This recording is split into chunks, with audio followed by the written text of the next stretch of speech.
right now, as of today, this particular temple hosts Mongolian Tibetan monks, and they reside here in the complex as well. There is one right here. Thank you. Sheshe. Ni hao, ni hao. 你好，你好，你好。 Sheshe. Thank you very much. Thank you. Have a good Welcome, day. welcome. Have a good day. I've always been very fascinated by this sort of cap. I saw this in Kung Fu Panda, but Shanghai or any other city in China. Your bargaining skills have to be on point, okay? Because these vendors, they will quote a ridiculous price.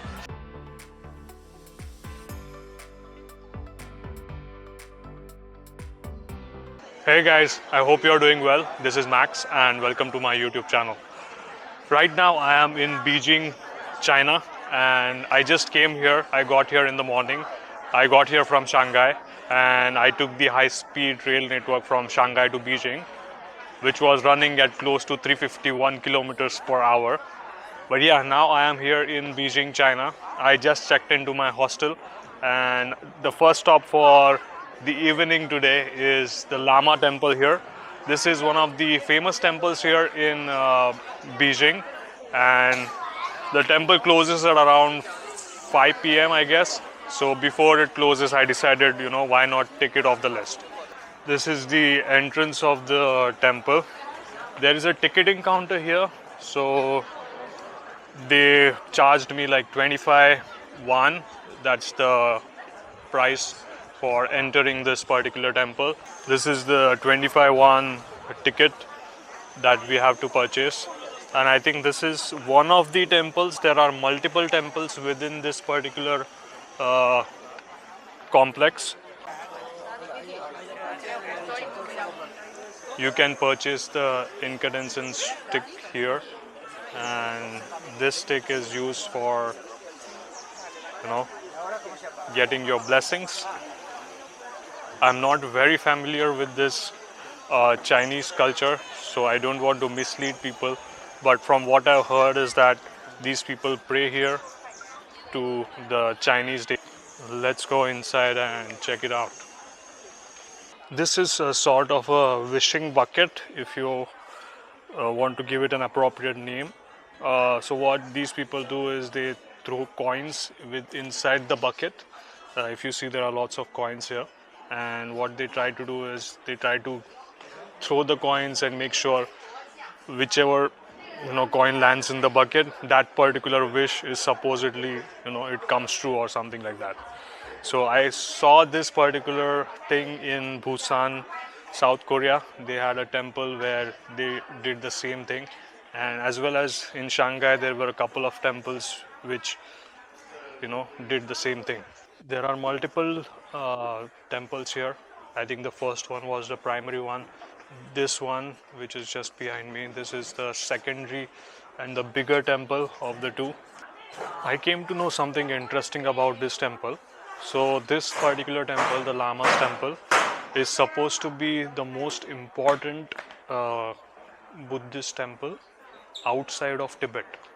Okay, so this place has a lot of grandeur. It has a lot of history as well. It was built in, I think, late 17th century, and it took a long time to complete. And right now, as of today, this particular temple hosts Mongolian Tibetan monks, and they reside here in the complex as well. There is one right here.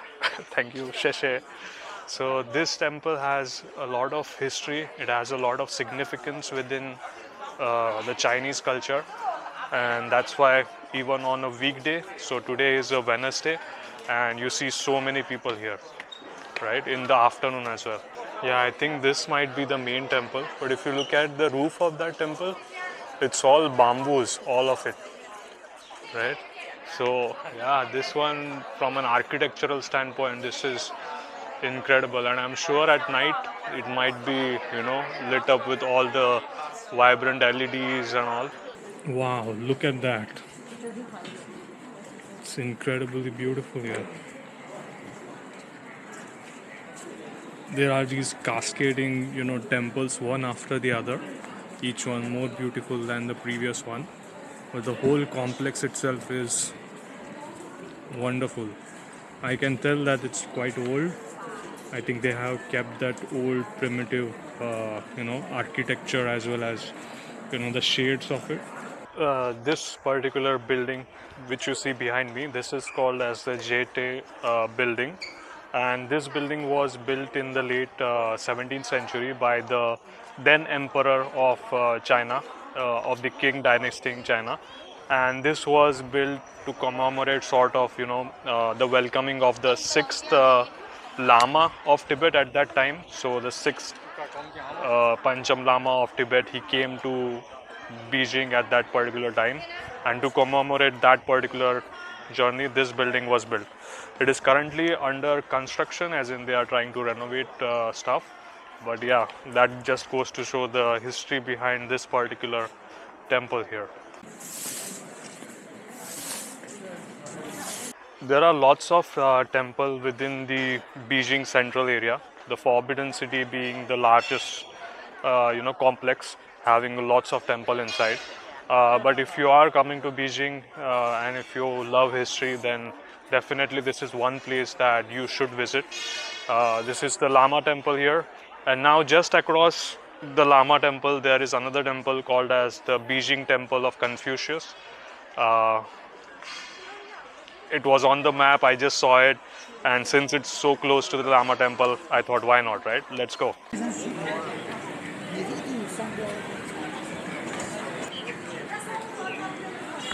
Hey guys, so this is the Beijing Confucian Temple.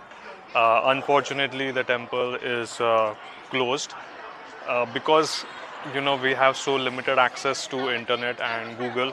It's very hard to understand what are the opening times and the closing times. I think the closing time must have been like 4 p.m. or something. Right now it is about 4:30 p.m. and they just closed the gates. But yeah, the one interesting part about this particular temple was that it was built in like 13th century, so like 1302 or something, and it occupies currently like 20,000 square meters in area, which is like huge. And they have this one particular, like a picture or an image where two dragons are playing with a pearl or something like that, and that image is supposed to be very very unique and rare. So I was really looking forward to that particular experience, but yeah, unfortunately it's closed. I'm having a string of bad lucks, but hopefully something will improve. So now let's see what else I can find. Ni hao, ni hao. 你好，你好，你好。Thank you very much. Thank you. Have a good Welcome, day. welcome. Have a good day. Bye. Yes, yes, goodbye. As I take another metro, I would like to share a very important point. So when I was doing my research on China, all the YouTube videos that I came across, everyone mentioned that, oh, without WeChat or without Alipay, you won't be able to pay for anything, or if you have to make any payments, it has to be from a digital format. Visa and Mastercard doesn't work, all that kind of stuff. But I've come here. I was in Shanghai for some time, and then I'm in here Beijing. I can tell you for sure, in both the metro systems, subway systems, Mastercard as well as Visa works. Okay, you don't really need to fiddle around with the ticketing machines. Just tap your Visa and Mastercard, the money will get debited, and it just works. Okay, so it's very hassle free. In case for whatever reason your WeChat or Alipay doesn't work, don't worry, you can either pay by cash or just tap your Visa or Mastercard and just go on your way. Hey guys, so I've taken a couple of metro rides, and I am walking towards a flea market. This is the Panjuan flea market zone, and the first impressions of Beijing, I have to say that it looks very old, I would say, compared to Shanghai, of course. All the metro stations and everything, the infrastructure at least, it feels very very old. Like many of the metros, they do not even have an escalator. So if you are going to be changing multiple lines, it definitely feels like a workout in itself. So this is the Panwan flea market zone, and thank God this is open at least. Okay, this place seems to be quite big, so I'll take my time exploring. I think these are all the magnets and souvenirs that they have. I think this section is more about, gifts and souvenirs and lots of toys as well that I can see. They have these different types of rings as well.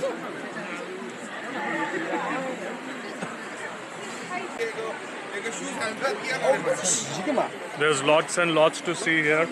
They also seem to have, these Pokemon cards. You see here, you can trade Pokemon cards. Yeah, I think I haven't seen, t-shirts and, that kind of clothing related stuff. But apart from that, I think everything is here. In this particular stall, they were selling these, chicken skewer type thingies. As you can see, they are also grilling them here. So I just bought one. It's very cheap, like 5 won, which is, less than $1 itself. So yeah, a quick snack. They also have an internal area where you can, sit and relax for a bit. But most of this market, I think it is either related to, art or, spirituality related accessories, or they have these huge shops here which are, basically jewelers, the authentic kind. So I don't think this is a traditional type of market where we get, electronics and clothes and, souvenirs and that kind of stuff. This is more, an artsy, spiritual type of, market. If that's your thing, then yeah, you can visit definitely. But hey, I see there is another section here. Maybe that section has something different to offer. So this section is, I think, related to handicrafts. But again, I see a lot of beads here, lots of stones. I think this has something to do with spirituality in this case, but more or less this market is, I think, centered around spirituality related accessories. If you are interested in these kind of things, then definitely you can visit this place. Personally, for me, art and spirituality is not really my thing. I don't really know much about it. So yeah, after walking for about 10-15 minutes, I've come to the right place, I guess. This is the Hong Kong market. Yeah, this is where electronics, it's a multi-story market as far as I can see here. And yeah, food, dry fruits. Yeah, this is a fun little market that, we can explore. The only problem is that this market is going to close at 7 and I have reached at like 6:45. So I'm not sure for how long, they will allow me inside this market. But yeah, till that time, let's see. Yeah, I think they have all the major brands here. Sony, Insta360, Canon. They have these eyewear. Oh, they have these watches as well. Although I'm not sure if these are the original ones. Maybe second hand. I have no clue. But yeah, this is a market which I definitely am very, very interested in explore. It's not only electronics. They also have women's, eyeliners, lipsticks, and all kinds of perfumes as well. As so yeah, this is not only specific to men, but yeah, women as well. There are lots of clothing stores here, as you can see.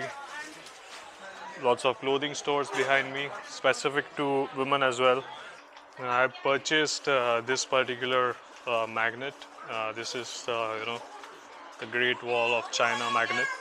The vendor they were saying like 25 at the start. Then after bargaining, it came down to 8 won, like 8 won, which is roughly about $1.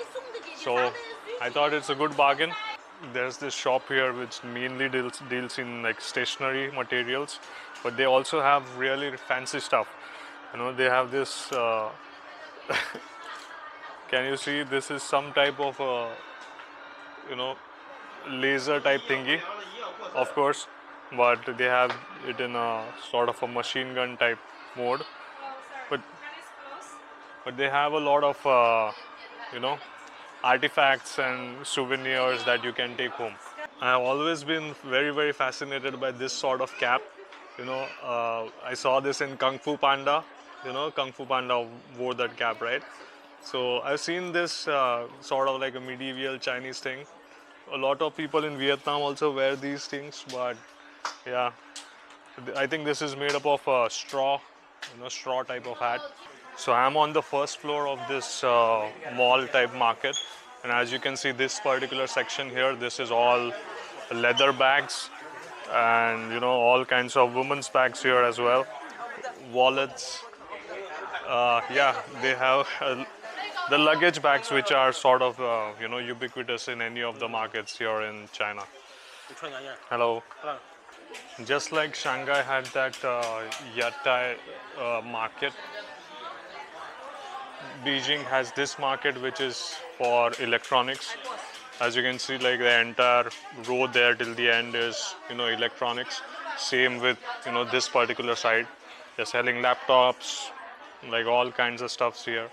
So yeah, if you are looking for a cheap bargain on electronics, then this is definitely a market that you can come to. In addition to electronics, they also have this traditional women's clothing, Chinese clothing. I'm not sure what it is called. In Korea, the traditional wear was called as the hanbo, but I think Chinese people also must have something which is similar. Oh, they have something similar for men as well there. They have a shoes section here.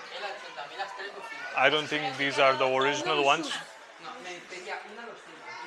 Uh, but yeah, whenever you know visit any of these markets, not only in Beijing but Shanghai or any other city in China, your bargaining skills have to be on point, okay? Because these vendors, they will quote a ridiculous price. Like there was a figurine, Star Wars figurine, and it was like this size, okay, not that big as well. The guy was quoting 151, okay, which is ridiculous. So as I started walking out of the door, he dropped it down to 31, from 150 to 31, So of course I didn't end up buying this because I was just having a look. I just wanted to see what it was.